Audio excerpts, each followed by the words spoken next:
ऐसा वैज्ञानिक जो दावा करता है कि मात्र 18 महीने में भारत परमाणु शक्ति बन जाएगा और अचानक 3 महीने के बाद उनकी रहस्यमयी मौत हो जाती है। आइए जानते हैं होमी जहांगीर भाभा के बारे में, जिन्होंने न्यूक्लियर फिजिक्स की दशा और दिशा दोनों ही बदल दी और भारत को परमाणु शक्ति बनाने की नींव रखी। साथ ही भारत को अंतर्राष्ट्रीय स्तर की रिसर्च फैसिलिटीज भी दी। भाभा का जन्म सपनों की नगरी मुंबई में एक पारसी परिवार में 30 अक्टूबर 1909 में हुआ। इनका परिवार बहुत ही संपन्न था। इनके पिता भारत के एक नामी वकील थे और इनका संबंध टाटा समूह से था। टाटा समूह को भारत में कौन नहीं जानता। उनकी शुरुआती एजुकेशन कैथेड्रल स्कूल से हुई। उसके बाद भाभा 15 साल की आयु में मुंबई के प्रसिद्ध एल्फिंस्टन कॉलेज पहुंचे। उसके आगे की शिक्षा इन्होंने royal institute of science Bombay से प्राप्त की। परिवार की इच्छा थी कि भाभा इंजीनियरिंग करें और टाटा समूह के टाटा आयरन और टाटा स्टील का कार्यभार संभालें, परंतु भाग्य ने इनके लिए कुछ और ही लिखा था। हिंदुस्तानी परंपरा के हिसाब से माँ बाप की इच्छा की वजह से भाभा कैम्ब्रिज यूनिवर्सिटी से मैकेनिकल इंजीनियरिंग करने के लिए इंग्लैंड पहुंचे। कैम्ब्रिज यूनिवर्सिटी में पढ़ते हुए इनका इंटरेस्ट थियोरेटिकल फिजिक्स में बढ़ने लगा। मैकेनिकल इंजीनियरिंग को फर्स्ट क्लास पास करने के बाद घर वालों को मना कर इन्होंने फिजिक्स की पढ़ाई जारी रखी। कैम्ब्रिज यूनिवर्सिटी से ट्रिपोस मैथमेटिक्स फर्स्ट क्लास पास की। ट्रिपोस एक तरह का 4 साल का अंडर ग्रेजुएट कोर्स होता है और 1934 में न्यूक्लियर फिजिक्स में डॉक्टरेट की डिग्री मिली। भाभा ने अपना पहला paper the absorption of cosmic radiation 1933 में प्रकाशित किया, जिसके वजह से उनको 3 साल के लिए आइजैक न्यूटन स्टूडेंटशिप मिल गई और इस तरह की फेलोशिप और स्टूडेंटशिप उनको अक्सर ही मिलती रहती थी। भाभा ने कुछ साल तक जाने माने वैज्ञानिक नील बोर के साथ भी काम किया है। अगर आपने 10वीं 12वीं की केमिस्ट्री और फिजिक्स पढ़ी हो तो आपको नील बोर के बारे में अच्छे से पता होगा। 1935 में भाभा ने एक पेपर पब्लिश किया जिसमें उन्होंने कैलकुलेशन की, जिससे cross section of electron positron scattering का पता चलता है। इलेक्ट्रॉन पॉजिट्रॉन स्कैटरिंग बाद में उनके सम्मान में भाभा स्कैटरिंग के नाम से जानी गई। डॉक्टर होमी जहांगीर भाभा न सिर्फ एक वैज्ञानिक थे बल्कि एक विचारक भी थे, जो भविष्य देख भी सकते थे और उसको सही स्वरूप देने की क्षमता भी रखते थे। ऐसे समय में जब न्यूक्लियर पावर के बारे में बात करना भी अजीब लगता था, भाभा उस समय भी न्यूक्लियर शक्ति को ऊर्जा का प्रमुख स्रोत माना करते थे और शायद उन्हीं की दूरदर्शिता थी जिसकी वजह से भारत ने न्यूक्लियर पावर प्लांट से आज बिजली बना ली है और साथ ही साथ भारत एक न्यूक्लियर पावर संपन्न देश बन चुका है। भाभा छुट्टी मनाने के लिए भारत आए हुए थे, तभी सेकेंड वर्ल्ड वॉर स्टार्ट हो गया और इंग्लैंड में उनके जो साथी साइंटिस्ट थे वो कुछ हद तक वर्ल्ड वॉर में टेक्नोलॉजी और वेपन बनाने के चक्कर में लग गए, जिसकी वजह से होमी जहांगीर भाभा को इंग्लैंड जाने का कोई मतलब नहीं समझ आ रहा था। इसलिए उन्होंने यहाँ पर इंडियन इंस्टीट्यूट ऑफ साइंस में फिजिक्स डिपार्टमेंट में रीडर की पोस्ट संभाली, जिसके हेड उस समय भारत के एक और महान वैज्ञानिक डॉक्टर सीवी रमन थे। सीवी रमन के मुंह से अपने वैज्ञानिक दोस्तों के लिए तारीफ के शब्द मुश्किल से ही निकलते थे, सिवाय एक अफवाह के, होमी जहांगीर भाभा। रमन उन्हें भारत का लियोनार्डो दा विंची कहा करते थे। डॉक्टर होमी जहांगीर भाभा ने हिंदुस्तान में देखा कि बहुत से साइंटिस्ट रिसर्च तो कर रहे हैं, मगर उनके पास सेंटर में कोई ऐसी बड़ी इंस्टीट्यूट नहीं है जिसके अंदर सारी फैसिलिटीज मौजूद हों, जहां पर फिजिक्स को लेकर थ्योरेटिकल और प्रैक्टिकल एप्लीकेशन पर रिसर्च की जा सके। इसी कमी से उबरने के लिए उन्होंने अपने uncle Dorabji firm sir Dorabji Tata trust को एक प्रपोजल भेजा, जिसके बाद ईयर 1944 में Tata institute of fundamental research की स्थापना हुई। मगर वहां कुछ समय काम करने के बाद भाभा को ये समझ में आया कि यहाँ रिसर्च तो हो रही है, मगर भारत को एटॉमिक शक्ति से लैस करने के लिए ये पर्याप्त नहीं है।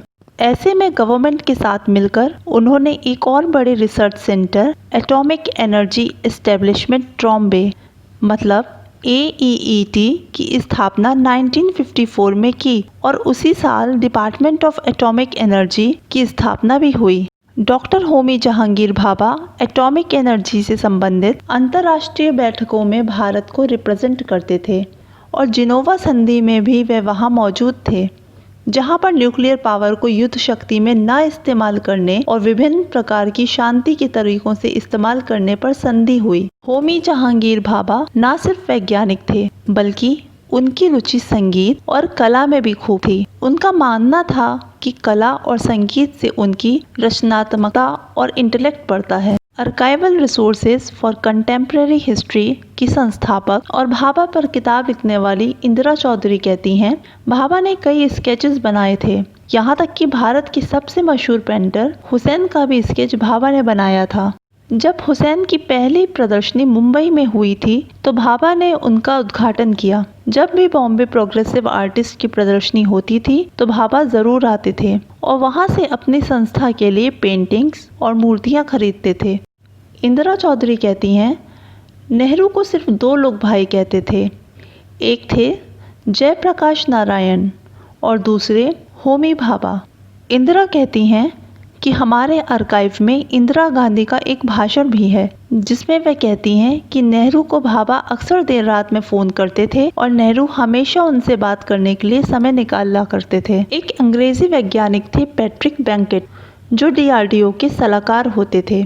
उनका कहना था कि नेहरू को बौद्धिक कंपनी बहुत पसंद थी और होमी भाभा से उन्हें वह कंपनी मिला करती थी। इंदिरा चौधरी कहती हैं, TIFR में एक गार्डन है जिसका नाम है अमीबा गार्डन। वह अमीबा की शक्ल में है। उस पूरे गार्डन को उन्होंने अपने ऑफिस में देखकर 3 फीट शिफ्ट किया क्योंकि उन्हें वह अच्छा नहीं लग रहा था। असल में उन्हें परफेक्शन चाहिए था। भाभा ने सभी बड़े पेड़ों को ट्रांसप्लांट किया और एक भी पेड़ को काटा नहीं गया। पहले पेड़ लगाए गए और फिर बिल्डिंग बनाई गई। मुझे ये चीज़ इसलिए भी याद आ रही है क्योंकि बेंगलुरु में मेट्रो बनाने के लिए हज़ारों पेड़ों को काटा गया। सालों पहले भाभा ने सोचा था कि पेड़ों को काटने के बजाय ट्रांसप्लांट किया जा सकता है। इंदिरा चौधरी कहती हैं, हर इंसान में कुछ अच्छे गुण होते हैं और कुछ बुरे गुण होते हैं। बहुत लोग बताते हैं कि उन्हें समय का कोई ध्यान नहीं रहता था। जो लोग उनसे मिलने का अपॉइंटमेंट लेते थे वो इंतज़ार करते रहते थे। यहाँ तक कि अंतर्राष्ट्रीय परमाणु एजेंसी वियना में वे कभी कभी बैठकों में बहुत देर से आते थे। उन लोगों ने उसका इलाज ये निकाला कि वे मीटिंग से आधा घंटा पहले ही उसके होने की घोषणा करते थे ताकि भाभा के देर से आने का बहाना ना मिल पाए। भाभा को 5 बार भौतिकी के नोबेल पुरस्कार के लिए नॉमिनेट किया गया। भाभा के जीवन की कहानी आधुनिक भारत के निर्माण की कहानी भी है। श्रद्धांजलि देते हुए JRD टाटा ने कहा था, होमी भाभा उन 3 महान हस्तियों में से एक हैं जिन्हें मुझे इस दुनिया में जानने का सौभाग्य मिला। इनमें से एक थे जवाहरलाल नेहरू, दूसरे थे महात्मा गांधी और तीसरे थे होमी भाभा। होमी न सिर्फ एक महान गणितज्ञ और वैज्ञानिक थे बल्कि एक महान इंजीनियर, निर्माता और उद्यान कर्मी भी थे। अक्टूबर 1965 में भाभा ने ऑल इंडिया रेडियो से घोषणा की थी कि अगर उन्हें छूट मिले तो भारत 18 महीनों में परमाणु बम बनाकर दिखा सकता है।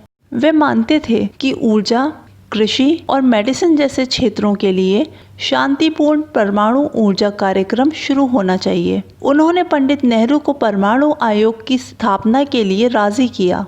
भाभा 1950 से लेकर 1960 तक परमाणु ऊर्जा आयोग के अध्यक्ष थे। तब वह भारत सरकार के सचिव भी हुआ करते थे। कहते हैं कि सादगी पसंद भाभा कभी भी अपने चपरासी को अपना ब्रीफकेस उठाने नहीं देते थे। डॉक्टर भाभा की मृत्यु 24 जनवरी 1966 को एक विमान दुर्घटना में हुई। मुंबई से न्यूयॉर्क जा रहा एयर इंडिया का बोइंग 707 जनवरी 1966 में मॉन्ट ब्लांक के निकट दुर्घटनाग्रस्त हो गया। इस दौरान विमान में सवार सभी 117 लोगों की मौत हो गई। इसी विमान में होमी जहांगीर भाभा भी सवार थे। भाभा एक कॉन्फ्रेंस में हिस्सा लेने के लिए वियना जा रहे थे। इस विमान दुर्घटना का रहस्य आज तक नहीं खुल पाया है।